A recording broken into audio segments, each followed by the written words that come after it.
What's up, everybody? We're live. It's your boy DP, man. Listen to DP Podcast. I got my boy Devin Bright, Principal Devin Bright, man. I appreciate you for coming on, man. Some of y'all might remember him last year when we were rocking and rolling, doing the live streams and everything. He always brought some great ball knowledge to the podcast. So I hit him up. It's like, man, we got to talk about these games from tonight and what we're thinking as far as the prediction goes. So I appreciate you for jumping on, man. Um, we'll start with the first games, bro. Like that game was better than expected, but not in a good way, but in a good way. You know what I mean? Yes, But sir. I thought it would be a good game, but the Patriots might take a little bit of control because they do have a good defense, as well as the Broncos has a great defense, but I didn't know how the quarterback play would hold up. That's what we all thought. We were trying to figure out how that would go. Well, it ended up being a close game, and it started out sunny and cold and turned into a halfway blizzard. And it came down to the end, man. So I'm gonna let you start off on your thoughts about the Patriots and Broncos game, and then we'll follow up on my side from there. Man, honestly, I thought it would end, like you said, ended up being a great game, man. I actually think that the weather did end up playing a part in the second half for sure. I actually like the way that Stidham came out. You know, you could always tell that, you know, when you got a great coach, you got some people going to coach you up, going to have you in the right spots. I think that Peyton, you know, when the first 15 plays, you know, scripted, I think that, you know how it goes. So I think that he looked very, very good at the beginning of the game. He looked aggressive.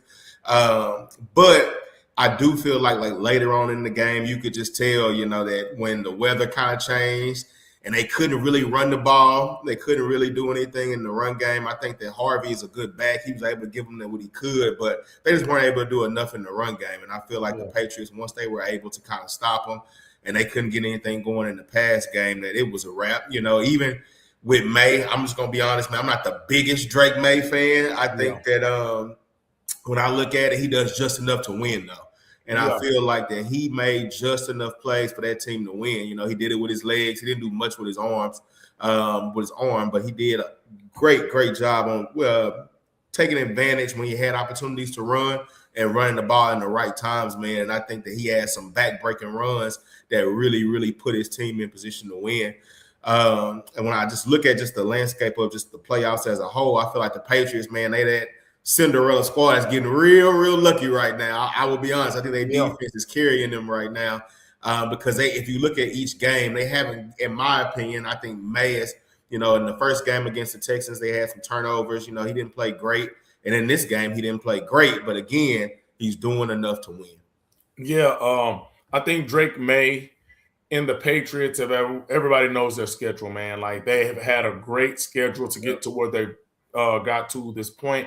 But I tell people all the time, there's always a team with the easiest schedule or a bottom five schedule, right? But they don't always get to the Super Bowl. Yeah. Rarely get to the Super Bowl, to be honest. And then you also have to realize it wasn't the Chiefs or Baltimore or the Bills, teams that have been, you know, to the AFC Championship. It wasn't the Eagles who had just won a Super Bowl with this schedule. This was a team that has a first-year head coach for a reason. Yeah. Right? So they did what they needed to do to win. And that's what people don't like to admit when they talk about, man, well, they have this. A lot of teams have things go their way, but they don't capitalize on it. The Patriots, Vrabel, May, the defense, they capitalize along the way. And even with that easier schedule, what did they do this year? They won. It wasn't like they snuck into the playoffs with a terrible schedule and then, you know, happened to start winning. With that being said, the easy schedule stops when you get in the playoffs. You got to play the teams. Now you got to play the best teams, and they're still winning. Drake May didn't look amazing with his arm, like you said, but he did run. I tell a lot of my young quarterbacks, because we got, you know, the guys that are looking at Kyler and Lamar and the Daniels. I said, that's not what you got to be. Two quarterbacks that I kind of bring up a lot of times is a Josh Allen or a Drake May, even a Justin Herbert. You just got to be fast enough. Those guys can make plays with their feet. You don't have to sit there and run around like Lamar to be an effective runner as a quarterback. Make the plays with your feet and make sure that you're able to keep those chains moving. Shoot, even Stafford put his shoulder down and ran through and shrugged off Lawrence. Yeah. But I think the problem was Stiddy came out confident. Them scripted plays, so you're sleeping on them all night, all week. You kind of know what's coming up. It's easy. You're getting comfortable. They scored. I think the problem happened when it was still sunny out there. They had a chance to go up 10-0, and that defense was rocking and rolling. I said, this is going to be a dogfight. I could see why the Rams or the Seahawks would go with it because you're going to have to score. Take those points. And then not only that, field goals getting blocked, punts were terrible because the weather started coming in. I was like, man, your defense playing so well. And if you go up 10-0 and you stop them that next drive, everybody's on edge. Everybody start getting tight. We're down 10-0. And guess what your offense is doing? You out there like, hey, if we can score right here, a field goal, but if we score this touchdown with this defense, this thing is over. They don't go for it. They don't get it. Then Stiddy ends up making a bad mistake. Turnover. Fumble, man. Like you can't do that. You can't let that team off the hook because they were reeling. Their defense was playing like the no-fly zone defense when they was at their greatest, playing with Peyton Manning and basically carried him to a Super Bowl, right? That's what kind of got me is like, man, y'all had the worst thing that could happen to you happen with losing your quarterback. But then you just had a Patriots team that was trying to hand it to you. Multiple opportunities. Between field goals and mistakes, you just didn't make the plays. I think the Patriots earned their right to be in the Super Bowl because, like I said, once again, this isn't college football where you get the first round bye, but then backdoor maybe with a way lesser team. Once you start playing, you got to play football. You got to play football. Right? College, you get a bye. You can then go into a traditional Georgia versus, let's say, whoever we want to say, Mississippi State or whatever, who's in the playoffs, right? And you kind of get done your 2 byes. NFL, you might get a bye week with the Patriots didn't. I think just the Broncos get a bye. Only one teams get the bye. And then, but you come into the playoffs and you rocking and rolling, man. So they earned their way to the Super Bowl. They did. You got to do in football, man. It's one and done. It's single elimination. It's March Madness, bro. So other teams didn't capitalize. They did. And I'm excited to see what they're able to do. And I give them a little pass, man. You got a young quarterback in a big game on the road in terrible weather. And they're actually lucky because New England's weather was actually 100% worse. Yeah, it was worse. But did you have any more kind of on that game or what? Man, I was going to ask you this, man. You hate to play the coulda, shoulda, woulda. What if happened? This, that. Do you see the game being a lot different if Bo Nix is playing? If the only way I'm going to do it is if every play was exactly the same, and the Patriots offense played like they did today, the Broncos might win by 10 or more. Because I think Bo Nix makes some more plays. He uses his legs as well. The team is more confident. Peyton doesn't have to be as cautious with some of the play calls. But with him playing, if everything was to happen like today, you would have to believe so because I think maybe on that 4th and 1, you get into a little better play call. He maybe is able to scramble around with his feet. I think the play that happens where he fumbles, Bo Nix gets rid of that ball because his timing's a little better. So, yes, if it was exactly how it was today, of course, I would think they would win. They're at home. You got your quarterback, Bo Nix, has made comebacks between him and Caleb Williams. They've made comebacks all year. They've won and they've made clutch plays. So I think that would have been a win for the Broncos if Bo Nix was to play and everything was to go the same way. Obviously, with him playing, the Patriots might play a little more upbeat. You might, they might come in, thinking like we're the underdog. Now they're like, shoot, we just can't lose instead of we got to go in there to win. So they could have played a little different as well. But I think with Bo, it would have been a different game if the Patriots offense was as stale as it was today. Exactly. I think when you look at it, man, just being out there and playing matters. And what I mean when I say that is you got Stidham who hadn't started the game in so long.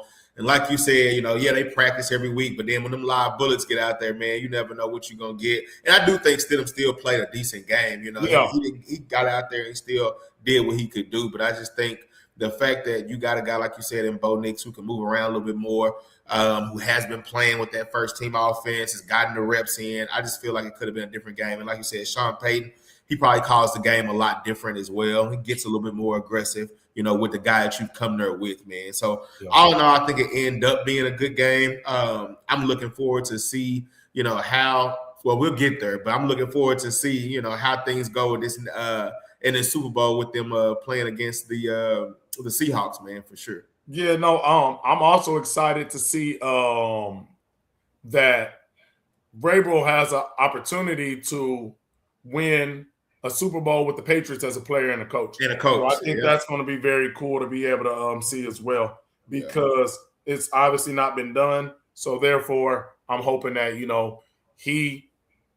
I'm not even hoping. I'm hoping JSN wins, and we'll go on to that. But I'm excited, matter of fact, that he gets opportunity, because if they win, that would be cool. I've never had a problem with him as a coach. That would also be cool to come in year one and get the Patriots back to where we've known them to be. Yep. And then you get that rematch between Seattle and New England. And I know Seattle is ready to avenge that loss and not running the Marshawn and running the ball on the one. But we'll go over to the next game, which is the Seahawks and the Rams. Great game. Great quarterback play. Great back and forth. The Rams offense hadn't been moving like this in a while. Them boys were rocking and rolling. Seattle's been rocking and rolling all year, except for a little low for Sam Darnold. JSN has played absolutely out of his mind. Shout out to y'all that don't know. I've been working with JSN since he was in 8th grade. He's one of my guys. His dad was a teacher at my school that I went to in high school. And dude's amazing. He's been that guy since Pee Wee, middle school, high school, college, and now everybody's seeing it in the league. The big thing is when he's on that field, guys know he's getting the ball. You got a Cooper Kupp on the field, and they're like, we don't care about what. Obviously, he's not the same Cooper. Forget that. We're dialing in on JSN, and he's still open, and wide open. Yes, wide and he's open. Putting up 100-yard games in the first half. Looking like high school again. Looking like high school again, bro. That's crazy, man. That is crazy to see him get open. And what I love is that they're starting to use him in the CeeDee Lamb, Turpin, and what's my boy's name? That's with Debo. Obviously, they're not running him with the ball, but they're lining up him in the backfield. Those mismatches. Those mismatches are everything. And the craziest thing, like they said, hey, when we line him up in the backfield, keep your eye on him. You know they're just trying to get a mismatch, and he's still just running open. I don't know what he's telling the defenders and what they game planning, but the man stays wide open. Yeah, man. He's definitely just the ultimate weapon out there, man. Like you said, I think they're finding ways. He's their ultimate weapon. They're finding ways to give him the ball. And I love seeing things like that, man. Don't make the game harder than what it is. You got your weapon. You got your guy. Let's find out ways to get our guy the ball. I love the move that they made at the trade deadline, getting Rashid Shaheed as well. Getting a guy that's that explosive who can do it all as well. That allows you to have somebody else who can stretch the field. That Cooper Kupp ain't the same Cooper Kupp. At the same time, he's still having a vet that can still get open. So you have some weapons, and then just their running back, man. Walker was toting today. Yes, man. Yes. And he's a guy who, from carry to carry, he has that, hey, I can take it to the house. You never know what may happen when he touches the ball. And he's a threat in the receiving game as well, man. So they look very, very good. I love seeing, like you said, the quarterback play in this game. Man, I was one of those guys who, I won't say I was a Matt Stafford hater. I won't go that far. But I just felt like he was good. I felt like in those Detroit teams, I felt like, they had, some issues. And I felt like that was just a bad organization at the time. But I also felt like he played a part in that as well. Sometimes he didn't step up in the big moments, but at the same time, he gave it his all every game. You had to give him that. And so to see him and what he's done in the Rams, with the Rams and with Sean McVay, I'm gonna be honest. I feel like he's played his way into the Hall of Fame. To be honest, yeah, easily. yeah, Like, he definitely has. dude, this is what I'm saying is with Matt Stafford. Obviously, they played on some all-time terrible Detroit teams. Yep. But since he's been on the Rams, he's been one of the best quarterbacks in the league, Yep. and his play has continued to be there. But now he just wins. Yep, right? exactly. He came over, won the Super Bowl. He's kept them in contention. And once again, all the best yardage years come from an arm of Stafford. From Megatron to literally Cooper Kupp to now Puka Nacua. Yeah, man. Everybody, once again, Megatron is Megatron. Yeah. Cooper Kupp is nothing special as far as we talk about physical ability. Puka Nacua, nothing special as far as physical ability when it comes to just speed, height, But as far as just being a receiver, the dude's a dog. He's strong. But once again, we've seen a lot of guys with that skill set and just the same as Kupp, but they don't do what he does. Everybody that plays with him, Golden Tate had his best year ever with Matt Stafford. That guy knows, if this is my guy, I'm going to get you the ball. I'm going to do it efficiently, and you're going to eat. He is a kingmaker of a wide receiver, and I believe Matt Stafford is – let me tell you how I feel like Matt Stafford is, man. I feel like he's kind of like the overlooked Aaron Rodgers of where they was like, he's one of the greatest throwers of the ball, right? Yeah. But he wasn't winning, but people brought up a great conversation. If Stafford was to win this Super Bowl, would he be over Aaron Rodgers? Yeah. And I would like to go out and also say that even though Rodgers always had like the great completion percentages as far as the completion percentage and the TD to interception ratios, bro, I like Stafford, bro. Like, if you give him some of them Green Bay teams back in the day, because Stafford's only got to do this for, 4 years? Yeah. Imagine giving him all those teams and how he throws the ball and how he's able to lead, and people actually like Matt Stafford. Yeah, so his players would have probably played harder for him. Yeah, no, right? You're right. So I tell people all the time, I think Matt Stafford is really showing how great he is and does a lot of good with what he has had. And I think Aaron Rodgers underachieved for pretty much the second half of his career. Yep. Like I said, I agree with you. I agree with you. Always have great regular season stats, but in the playoffs, them boys getting bounced at Lambeau every year. You supposed to never lose at Lambeau. He loses at Lambeau every year. Yep. Nah, you're exactly right. Which leads me to my next point, man. I feel, in looking at that game, I can't help but feel bad for a guy like Devontae Adams, who's just that Super Bowl is eluding a guy like that, man. That's an all-time great receiver, who has done some great things with great quarterback play. Don't get me wrong. But to see him still play his butt off, man, and not be able to get rewarded with that Super Bowl, man. And he kept coming off that dude came back off of more hamstring injuries than him. Boy had like 3 hamstring injuries this year. Yeah, man. But now speaking of him, you do get the Stephon Diggs finally into the Super Bowl. Yeah. An iconic picture every year. So does he finally get the Super Bowl, or do now we get the iconic picture from a Super Bowl disappointment? Hey, that'll be interesting to see what we're going to have for sure, man. But when I look at that game, when I go back and I just look at the Rams and Seattle game, man, even though Seattle has this iconic great defense, to see Sean McVay still scheme up and still get guys open, and to see Stafford still make the plays that he made in that game was just utter great football, man. Just ultimate chess matches and just great dog-on-dog football, man. I love seeing it.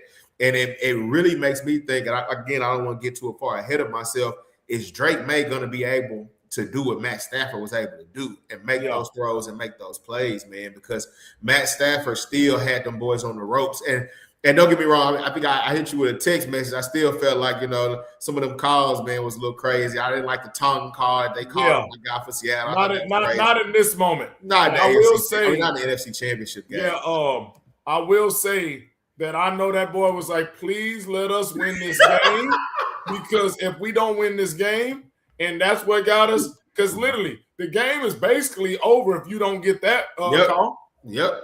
You don't get that call, you should be good, because like I said, you're up 11 at the time. You're getting the ball back. You got all the momentum. Yep. All of the momentum. Yeah, man. And then that happens. But I think what made it worse is not only do you have that happen, next play they bomb you. How the young boy said, blur. Yeah. Blur. Hey, you can't let them boys blur you on the next play, bro. Nah, man. Yeah, and you doing all that woofing, all that talking to the sideline, and Stafford came back and bombed you on your head the next play with the cool boy. I was like, hey, it quick, bro. But yeah, I think that was also the football gods giving us a great game because two situations happened. The drop punt where it's just like, that's more of the player compared to the ref. But like that's like a fluke. Oh, I missed the punt. And then they go score, right? And that flips the game. And then this one kind of flips it back like, okay, let's run it. Run it. Yeah. They have their mistake. Y'all had your mistake. But yeah, man, that was a great game. I really, really, really am impressed with these coaches, man. Like you had some good first-year coaches. You had the Bears coach. You got the Patriots coming back with Vrabel. You got the Seahawks. This is year one for him, right? I think it's year two. No, year two. Yeah, year two, but he's only been there for two. Like I said, these young coaches are really coming in, putting in work, bro. Yeah. So I'm excited to see some of the franchise that we kind of grew up seeing with the Patriots, Seattle, and their runs really coming back and making it work. The Rams, they came in with McVay. And what I like about McVay is he keeps reinventing himself. Like they said, he came in doing all the stuff he's doing. They kind of slowed down, but now he's trying to get right back into the Super Bowl. Obviously came up a game short, but I'm very excited, man, to see what a lot of these young coaches have done. And then also guys like McVay bringing it back and saying, don't count us out. We're right there. Yep. And you know what I mean? We're just a player or two away from getting back to, the third Super Bowl for him.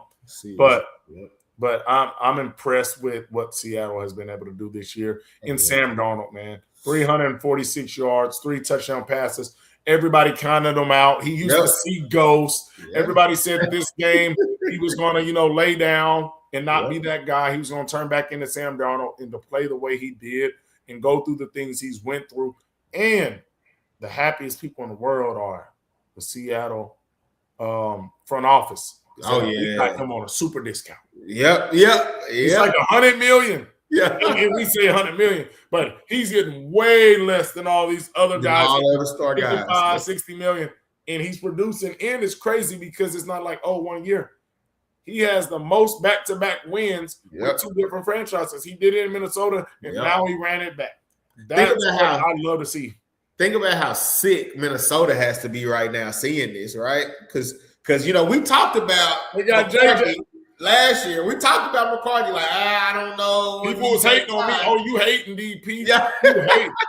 I literally was like, bro, JJ McCarthy averaged 145, 50 yards in college passing the ball. And he probably played 2 games where his team was not the best team on the field.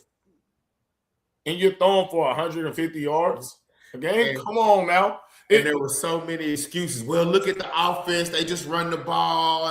But when he's throwing it, he still wasn't looking great then. They were telling me, he has his big arm. He does have a big arm, but how accurate is it? You know what I'm saying? And like I've seen a lot of guys with big arms that can throw the ball fast and hard, but that don't mean you're a good quarterback. It mean you're a good quarterback, man. So I know Minnesota is like kicking themselves right now, man. But I was definitely happy for Sam Darnold as well, man, to be able to put some of those critics to bed. And don't get me wrong, he still has one more step to take and winning it, win the whole thing. But I just think it's definitely some sweet revenge, for him to be able to make it that far and get to that Super Bowl. I definitely feel like he definitely has proven a lot of people wrong, for sure. Yeah, no, 100%. And moving to the Super Bowl, I think the cool thing is we get to see somebody like a Sam Darnold or a young Drake May. Yep. So once again, I have no ill will towards either one. Either one. Yeah, I see what I love is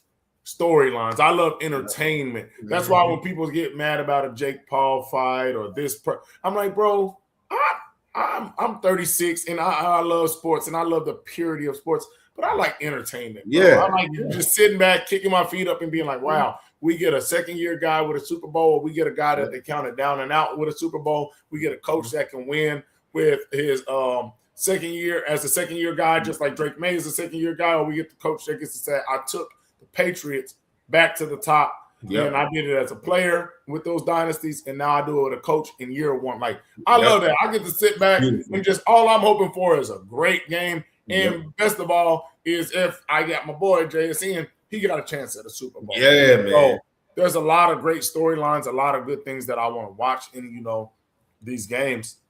But the biggest thing is I just want a good game, bro. I want a good game. The playoffs have actually been really good. They're good, man. They've been really good. And the funniest thing is when I literally was looking at the teams, because think about it, it's not our traditional teams that we've been watching for the last 5 to 10 years. We're looking at the Bears. You're seeing the Seahawks. You're seeing the Patriots, who had not been good for a while. Yep. You're looking at the Broncos. You're literally like, oh, my Lord, this is about to be a terrible playoff to know. The playoffs have been very, very good, man. And that's what I appreciate right now. Moving forward, I think it's going to come down to the quarterback play because both teams have good defenses. Yep. I think the advantage is Seattle as far as team and quarterback play, just because Drake May has had good games, but never just, like I said, I don't even think he's had a 300-yard passing game in his career to this point still. I think so. Sam Darnold has lit it up throughout last year and this year. He, like I said, he had a few dry spells. But, man, I feel like, to be honest, this is just working in Seattle's favor. Everything's going good. They're winning games. They're looking like a dominant team. The Patriots, they made it, like I said, work for them this year. But I think the Seahawks defense, I think the run game, I think JSN is going to go crazy out there, and I think Sam Darnold is primed for this moment. It feels like it's a Sam Darnold moment, and it feels like it's a not your time yet, young fella. We laid it up for you, but we couldn't give it to you yet. But the problem with this is, man, when you see like the Jaden Daniels of the world and, the Joe Burrows, you better get it now, Drake. You better get it now. You might never get back. And it seems like, we did this in year 2 or we did it in year 1 and everybody thinks they're going to be able to come back. I think if he don't get it now, the Patriots are going to have a tough time getting back because Lamar and them I think they're coming back. Obviously, Mahomes is out next year, but then you still got to go through Josh Allen and you got some other, things to face over there. I think this is the year that they got to get it. And I think Seattle is actually set up pretty well because they got Sam Darnold on a discount deal. Your most prized possession so he's making way less than wide receivers. So to be able to have him, you got plenty of the cap to keep JSN happy. You can go get another receiver. You can build around Darnold, and I think that's what keeps them in the mix in the NFC because the Eagles, they about to break up. They over there, too petty. So I think that's what gives them the biggest chance to continue this run is you got Sam Darnold on a discount. Yeah, man. When I look at it, these playoffs show me 2 things, and it's stuff that you kind of already know, but just it confirmed it. 2 things for me is coaching matters and organizations matter, right? Like when I sit back and I'm, of course, I'm still a Cowboy fan, right? When I look at our just organizational system and to see somebody like Seattle rebuild after Pete Carroll, and still be able to still have that same structure and, hey, we're going to have a dominant defense. We're going to have a smash mouth game, and we still are going to be able to build around a QB even on a discount, because even if you look at, Russell Wilson at the time when he was playing as good as he was playing, he wasn't the highest paid guy yet. You know what I'm saying? They found ways to build around him with a great team. And so same thing with the Patriots. For them to, have all those great years with Brady Belichick and now be able to come back with, a Belichick type guy in Vrabel and then come back and get to the Super Bowl again with what they have, that just shows organizational structure, and I think that it's going to be amazing to see these 2 teams play against each other. And you hit it on the head too, what you said about Drake May, man. A lot of times with these young guys, they come in and, you wonder if they're going to be ready to play. And a lot of these guys are showing they ready to play in year 1, year 2. They really are ready to play. But then again, once you get that film on guys, and once you really begin to see tendencies and really begin to see how they really read the field and what do they like to do and what is their things that they love to do when in certain situations, I think that's when you get your best out of a lot of these coaches because they're scheming up against some of these young guys. And so a lot of these guys just have to put more and more years in, seeing some of those defenses and knowing how to change up and switch things up a little bit. And the coaches have to coach you up for that as well. You get 2 weeks to look at him now. And he started out shaky this week as well as last week. Yep. So, like I said, he hasn't been playing particularly well. Darnold has just done what he needed to do, and he hasn't looked bad at all in the playoffs. Drake has had some shaky moments to start games. Yep. But like I said, his arm hasn't been doing it. He's been having to be more crafty. And if they can keep him in that pocket, man, it can get ugly for them if he doesn't get back rolling. So, and you're playing that Seahawk defense. Yeah. Yeah, that defense is legit, man. They are definitely legit, man. And I'm going to be honest with you, man. I'm pulling for DeMarcus Lawrence to get him one too, man. I ain't going to lie to you, man. To see all those years that he had here in Dallas, and I will say, man, he was a dog here in Dallas, man. He played his behind off, and so I would love to see them get one, man. So I got to get it from you, man. I know it's early, but what's your prediction, man? What you thinking? Man, I think Seattle takes the win, and I'm going to go 27-21. 27-21 Seattle. In a good game, but Seattle takes it 27-21. You got me with the 27. That's where I was going to. I was going 27-24. I think Seattle's going to win it. I think it's going to be a good physical game. I think it's going to be a physical game. I honestly think it's going to start slow. I think both teams are going to need time to kind of feel each other out and everything. That's how this one started as well. And then it picks they up. Hit it running in the second half. But yeah, I can't wait. I think it's going to be a good one. Oh, yeah. I think it is too, man. And even with you having 2 weeks to kind of scout certain guys up, man, I think Jackson Smith-Njigba is going to have a big game, man. I really think he's going to have a big game. I really do think that you got to have in Super Bowls, you got to have those secondary guys step up, though. So I'm interested to see, like, for Seattle, who will be that secondary guy that's going to step up and play a big role and a big factor in the game. And then for the Patriots, you know, they got to be able to get Diggs involved early, I think. If you can get him involved early. I love the emergence of Kayshon Boutte, man. The fact that they're able to kind of get him going as well, man. And he's had a decent season, honestly. Yeah. So if they can kind of, get him going as well, things could be good. But everything's going to start with them. They got to get that run game going, man. Got to get the run game running. Yep. Yeah, with Stevenson and Henderson, if they can get those guys going, that can help out as well. But I just see Seattle taking it, man. I think defensively, they're just a little bit too much defensively. Yeah, no, I agree with you on that, bro. No, I appreciate you, man. Definitely excited about it. And hopefully, we get a good Super Bowl. And depending on what you got going, depending on what I got going, we'll maybe be able to jump back on and recap the Super Bowl. But I will say I was looking at those brackets early and was like, yeah, I'm not watching none of these playoffs until the Super Bowl. And I'm glad I watched because all these games have been really, really good games, man. Some good coaching, some great teams are emerging now that could, be factors and players for the next several years. So I'm hoping, like I said, that this Super Bowl stays with the pattern of what we're seeing in the playoffs of just great, tight games, hard-fought games, great coach games, man. Yeah. Hopefully it's a clean game. Hopefully the refs get to stay out of it. And we get to sit back, kick our feet up, and see what happens. Yes, sir. Yes, sir. I'm looking forward to it, man.